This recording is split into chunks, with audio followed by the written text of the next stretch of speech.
Welcome to the Human Capital Innovations Podcast. We're your source for personal, professional, and organizational growth and development, where we share original research, explore industry trends, and interview executives and thought leaders from across the globe. We hope you join us often for practitioner-oriented content around all things related to leadership, HR, talent management, organizational development, and change management. Maximize your personal and organizational potential with Human Capital Innovations Podcast. Do you enjoy the Human Capital Innovations Podcast? Please subscribe, leave a review, comment, share, and consider supporting the podcast on Patreon, even at the producer and sponsorship levels.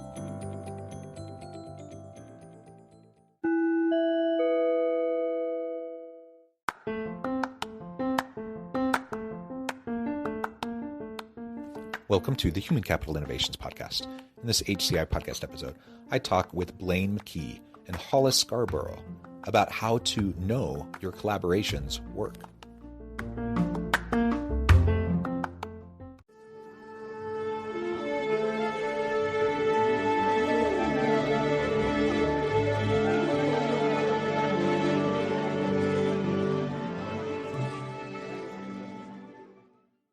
Blaine McKee and Hollis Scarborough, welcome to the Human Capital Innovations Podcast.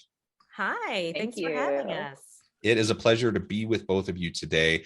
I'm excited to have a nice conversation around collaborations and really how to know whether or not your collaborations are actually working.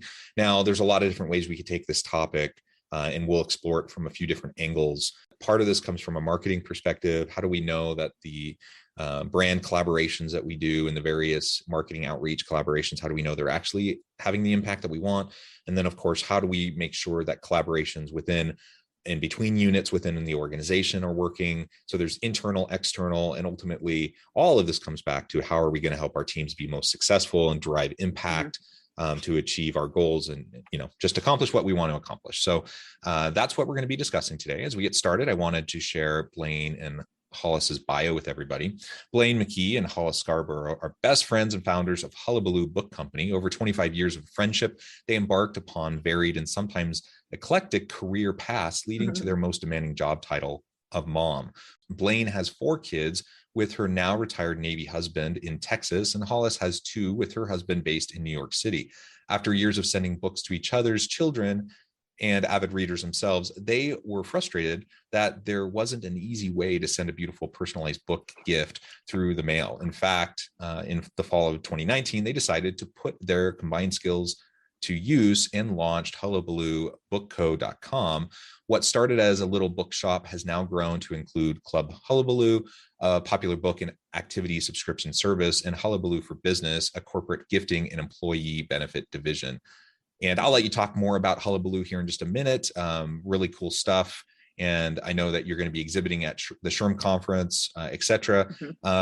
Anything else before we dive on into the conversation about collaborations that you want to share by way of your background or the background and overview of Hullabaloo? And then we'll get going and dive on into the conversation. That pretty much sums it up in the most succinct way possible. But yeah, like we said, Blaine and I were friends for a really long time, and we saw a big gap in the market for a sentimental, more curated, personal way to send a gift. And really, we just wanted to elevate the act of sending a book gift through the mail. But what we weren't anticipating was, well, we launched in October of 2019, and shortly thereafter, the world exploded. So we were forced to pivot and really think about, like a lot of people. Yeah, like most. As a small business, as women with small children at home, we looked to our demographic and said, what do they need? And we decided to launch the subscriptions a little bit faster and a little more furious than we initially anticipated. Right. It was huge. They were huge right off the bat. And it actually led to our first successful corporate collaboration. And we knew that a corporate leg, like a division, was in the cards, but it really, truly fell in our laps as one of the very few boons of the pandemic shutdown. We were shocked, but also it definitely hammered home the idea that we were headed in a direction that we think people and specifically decision makers were going to need. So now we're 2 years in, and multiple successful collaborations in, and we're just finding that the response and that the problem solving that we're inadvertently providing is turning out to be a really successful, exciting move at a time when people are very desperate to hire and retain employees. So it's been a very exciting, crazy time.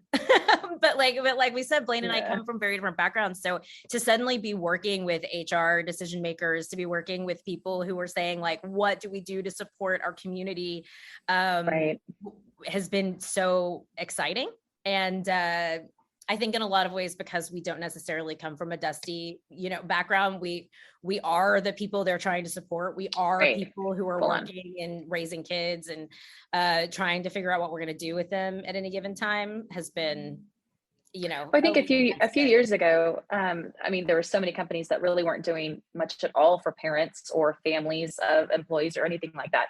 So it's taken such a shift just the past couple of years, especially with these huge companies that are going, wait a minute here, we better start looking at this. With all the kids home from school during the pandemic.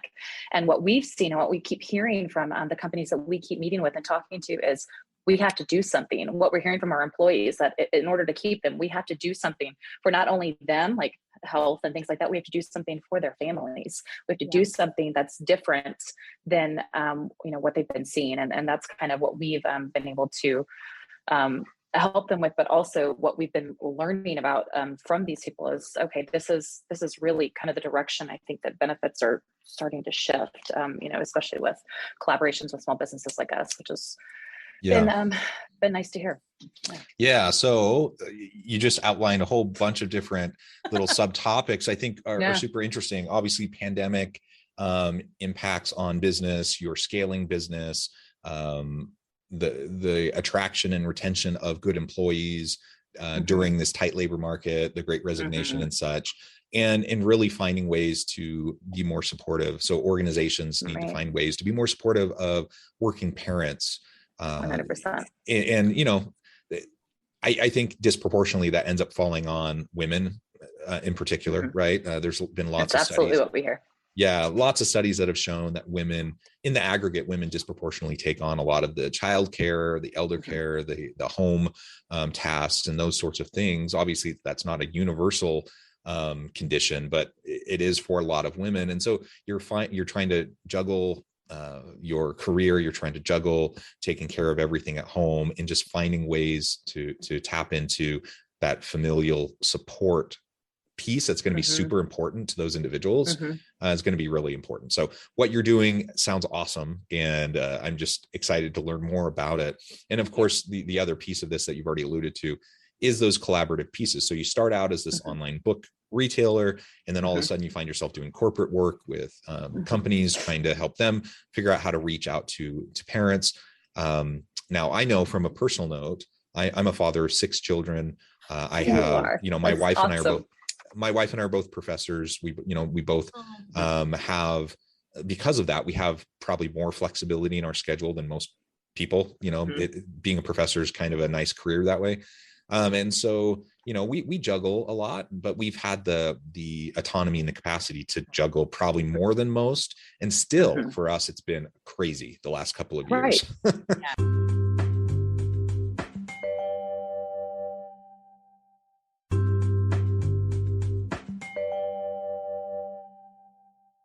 Hard for everybody. One of the big reasons we started our own company was because there really wasn't a world where we could be present with our children and also contribute to our household and to 100%. Our own well-being in a way that we wanted to use a different side of our brain. We felt like we had something to contribute to the corporate world, and so we had to make a business. We had to make a business. And yes, for the people who were lucky enough to continue to be employed, to be contributing in their own ways, supporting them and treating your employee as a a fully formed human, not just a robot Right. that walks in and out, Yeah. it's such a novel concept. And yet we need that. We need that so that we don't, especially feel nowadays, guilty every time especially we after the leave. pandemic and everything. My dad is a professor as well, and he actually worked in HR before this. So anyway, it's so strange, a full circle moment for me to be like here talking to you. He's going to be thrilled.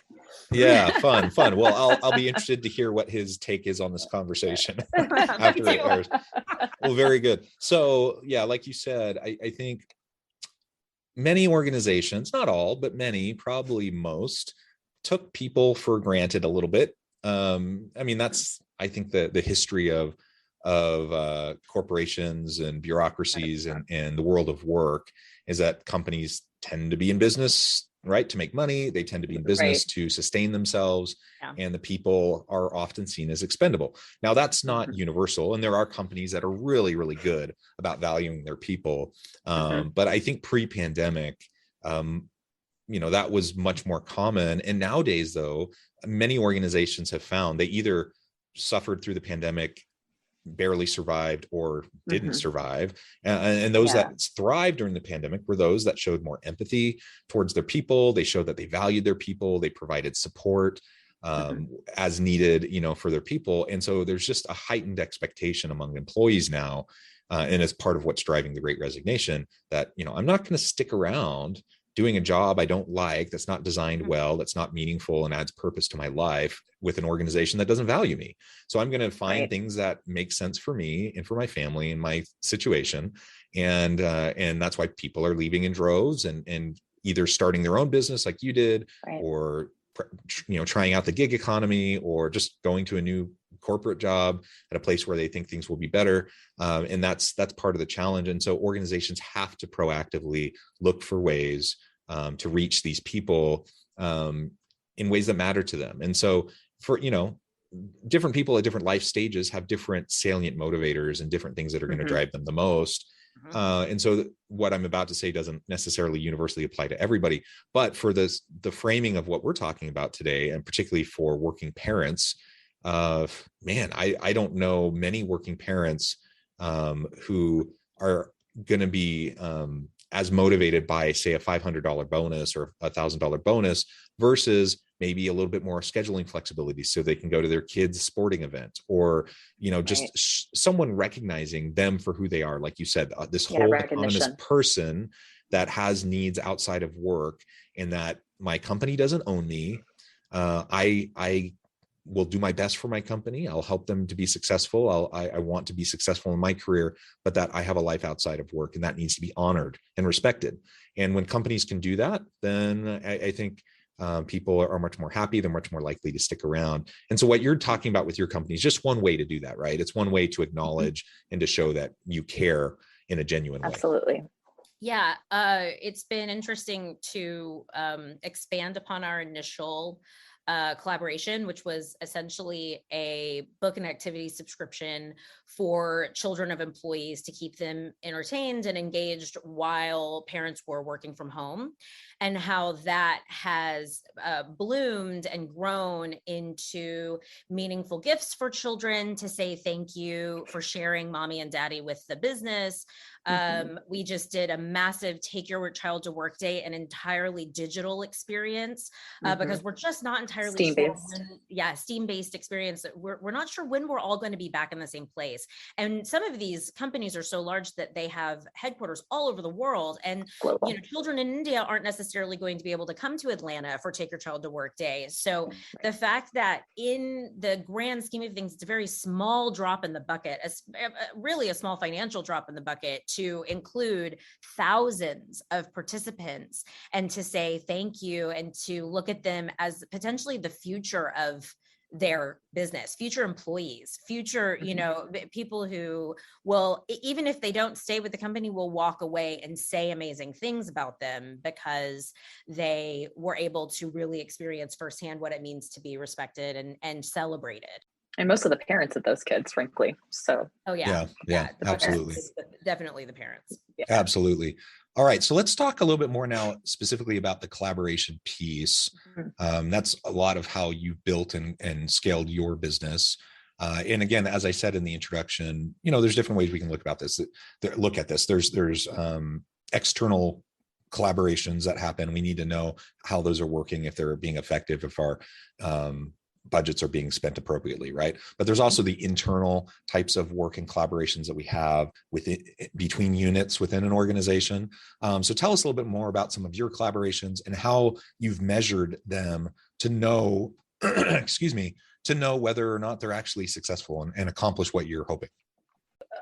Honestly, when we're working with a company, we take our team and then we take their team and we talk to them and we kind of try to figure out exactly what they're looking for and then talk to them about who on their team would be the best people for that. And then we have several meetings, as many meetings as it takes to figure out exactly what we want to get out of that specific initiative or program or what problem we're trying to solve.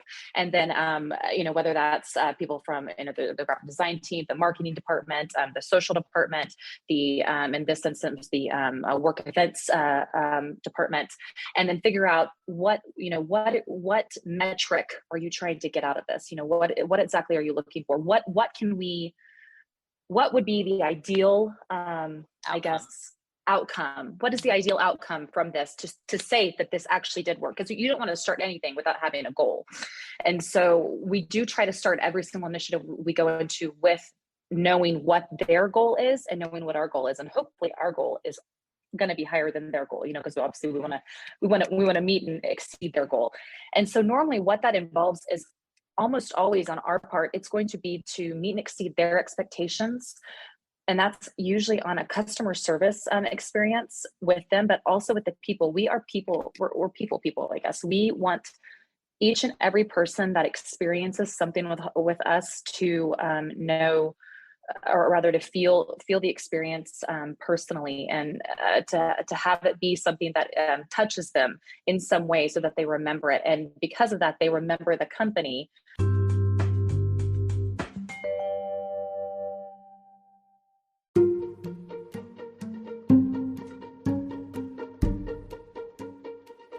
Welcome to the Human Capital Innovations Academy. Courses, micro-credentials, and certificates to upskill and reskill for the future of work.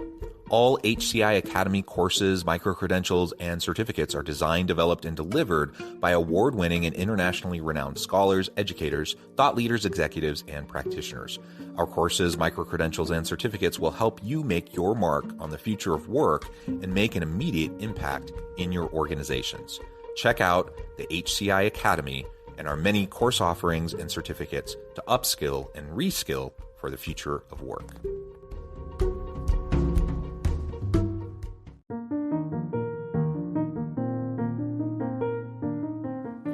Check out our new weekly LinkedIn newsletter, Alchemizing Human Capital, exploring industry trends via original research and interviews with executives and thought leaders from across the globe. We look forward to having you join us.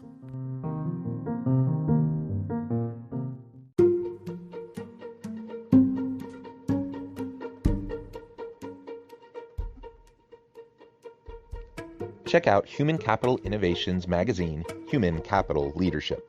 Human Capital Leadership is a free, interactive e-magazine with the mission to help individuals, leaders, and organizations find innovative approaches to maximize their human capital potential. We publish issues quarterly in August, November, February, and May. Take a look at the latest issue and let us know what you think.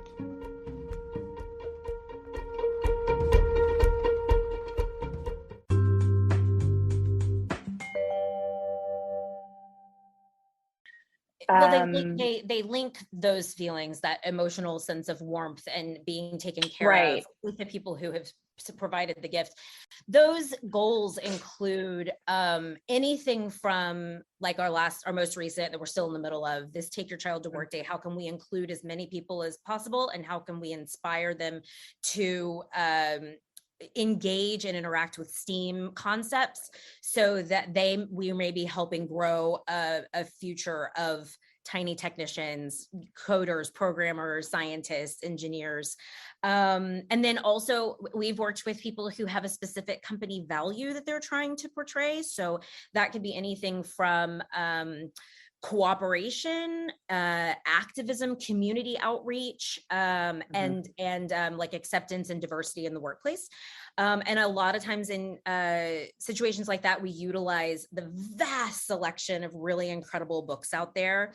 So, and those have ranged from anything from specifically children's book clubs that are, we talk about acceptance, we talk about cultural awareness, we talk about communication, and that's specifically for the child. It's a corporate value driven experience, but we've also extended that to include employee book clubs, employee conversation starters, all the way up to adults, because we acknowledge that not everyone has a child at home, but you can still communicate goals through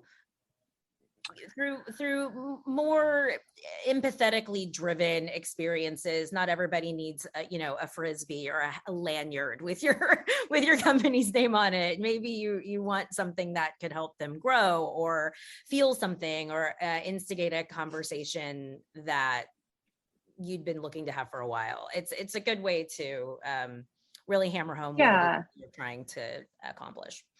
Yeah, I guess as far though as actually measuring and knowing whether something works or not, we do a lot as far as surveys, but in a very friendly, timed manner.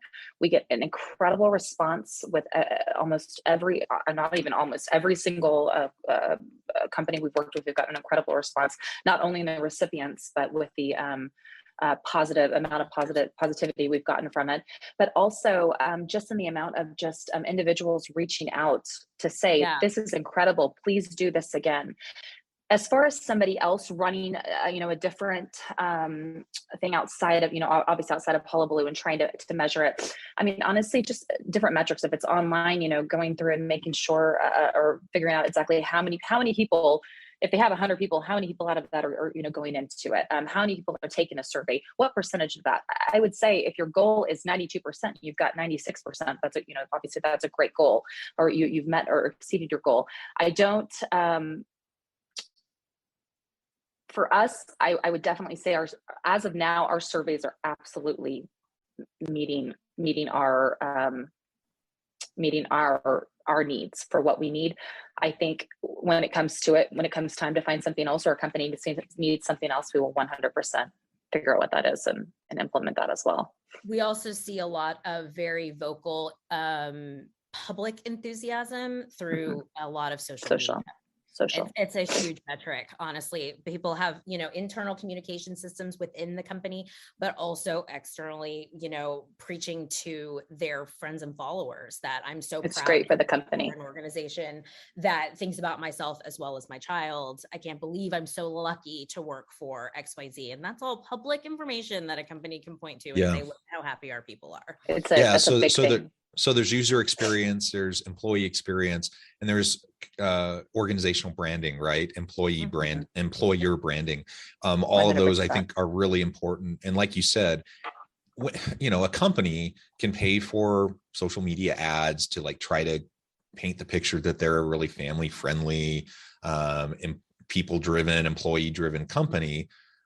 That has only so much impact. But when an employee of their own volition goes out and posts something that's really positive about the company on their own social media channels, that has way more impact. And so finding ways to encourage and support that, I think, is also going to be really important as organizations try to have a stronger employer brand so they can attract and retain better people. And I also just wanted to mention really quick, just my own personal experience. Maybe it's because I'm at a university, so this is more of an academic thing anyways, perhaps, but I love workplace book clubs. I tend to be involved in a lot of them just because in an academic setting, we tend to do that. But you have these different kind of interest groups and focus groups looking at different topics, and sometimes they're research oriented, but a lot of times they're not. They're just whatever particular interest group that is gathering. And I love it. It's a really great way to connect with people, to get to know each other, build relationships, and to just to know that you have the flexibility to be able to carry those things out on the company's dime, Yes, while you're at it. work. It's the permission. It's the permission that you've been granted to do something for yourself or do something with your family, that they're saying, we encourage you to go out and become a more fulfilled person, to spend quality time with people you enjoy, so that when you return to work on Monday, you are fulfilled in another way and you don't feel guilty for leaving the house. And connecting is the key there. Yeah. And I mean, that's such a great personal anecdote because it's so true that what you want is for somebody to say, please go do this. Not like, okay, we'll accept that you have to leave at 4 on Friday to go see your kid in their school recital. Like, we encourage you to do things that make you happy. We know that makes you an employee. 100%. People want to work for a company that appreciates and recognizes their life outside, but also that I think accepts them for who they are, whether that's a parent, whether that's, living a different lifestyle than, the average person. Whatever it is, people want to be who they are, both inside and outside of work, and be able to be appreciated for that. And I think it's so important in the, the day that we live in. So it's, Well said. Well, I'm noting the time. I'm going to have to let you both go here in just a minute. Okay. The time has flown by, but before we wrap things up for today, I just wanted to give you a chance to share with listeners how they can connect with you, find out more about your work, your team, and then give us a final word on the topic for today. I will take this. Hold on. You can find us on LinkedIn, specifically the Hullabaloo/book/company, or I guess that's dash, for updates on who and where we are. You can find us at Hullabaloo Book Co. on Instagram and Facebook. We are at Hullabaloo Crew on Twitter, but we very rarely use that one. And we will be at SHRM chatting with folks next, in just a few weeks. We're really excited to meet with decision makers. Booth 30, what is it, Blaine? 4963. Come see us. It's going to be exciting to really meet with people in person again. We're so excited to be able to, be in, face to face, and hopefully help people solve some problems. As far as the subject goes, collaboration is what we do. We don't take it and run. We love to collaborate. We want to meet one-on-one. We want to figure out what it is, and we want it to be a partnership and figure out exactly, what your company needs, and kind of go into it together and figure out something perfect. Wonderful. Well, thank you both. It has just been a real pleasure. I encourage listeners to reach out, get connected, find out more about what the team at Hullabaloo can do for you. And as always, I hope everyone can stay healthy and safe, that you can find meaning and purpose at work each and every day. And I hope you all have a great week.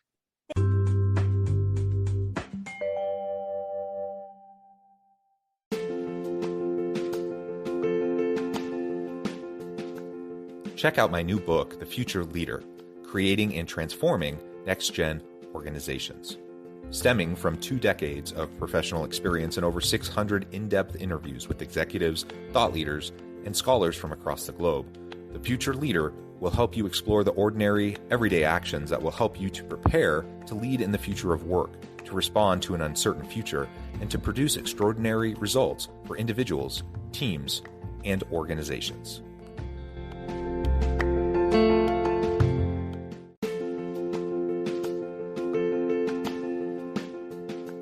Bluer Than Indigo Leadership: The Journey of Becoming a Truly Remarkable Leader. Early in my adult life, I learned about an Asian proverb that translates as bluer than indigo. If you think about the color indigo, it is a brilliant, deep, and vibrant blue, what some would call the bluest of blues. To have something that is bluer than indigo is rare and truly remarkable. Contrary to popular myth, there is no one-size-fits-all or cookie-cutter approach to effective leadership. There is no silver bullet, no secret sauce, no go-to model that will solve all of your problems. The truth is, great leaders have all had their unique strengths and flaws, and have all had to discover and then pave their own distinctive path in their life's journey to fulfill their leadership potential. Bluer Than Indigo Leadership will help you discover your own path and explore those ordinary, everyday actions that will help you respond to an uncertain future and produce extraordinary results for your individuals, teams, and organizations.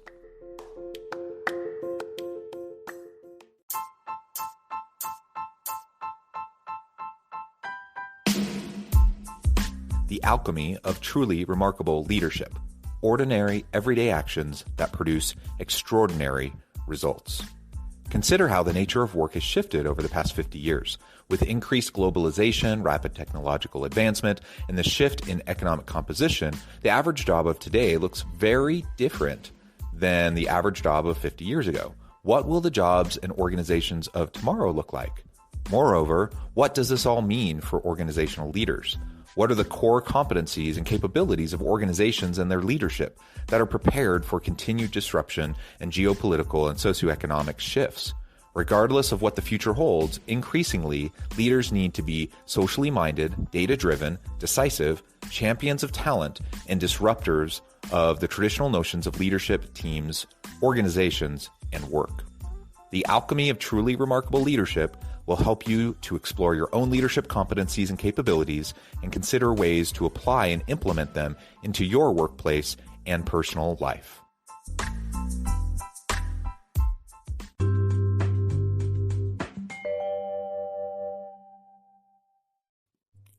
Thanks again for joining us for this episode of the Human Capital Innovations Podcast. I hope you stay healthy and safe and that you have a great week.